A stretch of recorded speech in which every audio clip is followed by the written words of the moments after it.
So how is ScoreCorrect different? Sure. Well, ScoreCorrect is different in that we are an attorney-based program.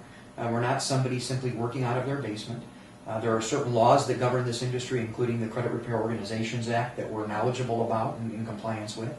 All of those laws and the Fair Debt Collection Practices Act, those are things designed to protect the consumer. We're aware of them, we comply with them, we're very ethical, and we know what we're doing when it comes to working with people's credit reports.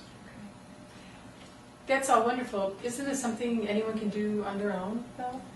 Well, sure, and if you go to court to face a criminal prosecution, the courts will allow you to represent yourself as well. That doesn't mean it's the best approach to it. The reason being is that how many people understand that if you pay off an old collection, it'll cause your credit score to drop? Well, no.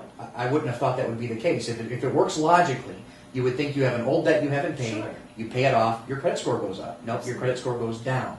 Because a paid collection and an unpaid collection are both bad. One's an old item, when you pay it, it's now a new item.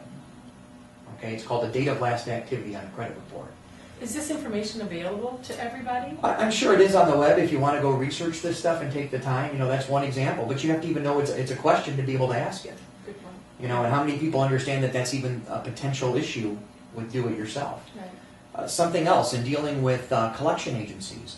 A lot of people assume that, you know, hey, I remember owing money to John Doe from 5 or 6 years ago.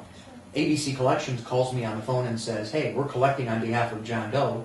How do you want to do this? Do you want to pay a check or with a credit card? And they keep calling and harassing you. Well, what a lot of people don't know is just because you owed money to John Doe, that doesn't mean that ABC Collections necessarily has the legal right to collect that money. Okay? What if they can't prove that you ever owed John Doe money? What if they don't have the original statements or anything with your signature? Okay? They can send you fancy letters with account numbers on it and amounts owed. That doesn't mean they legally can collect it. What's the statute of limitations for that debt? Are they licensed in your state to collect? Okay. So There's a lot of things. yeah, and Okay. ScoreCorrect knows all of those things. We know how to attack those situations. Right. And many times, debts are sold from one credit collection to another credit collection to another credit collection, and many times they can't prove that the debt is owed. Otherwise, you'd be in court with a judgment. Or I, as an individual, that would take me an awful lot of time and effort to even realize that. It would, absolutely. Or I don't know that I could try that hard. Yeah, I mean, I can learn to fix my car. If I want to take the time to study the schematics and learn how it all works, most of the time it's more cost effective and efficient to have a professional do it. I would think so.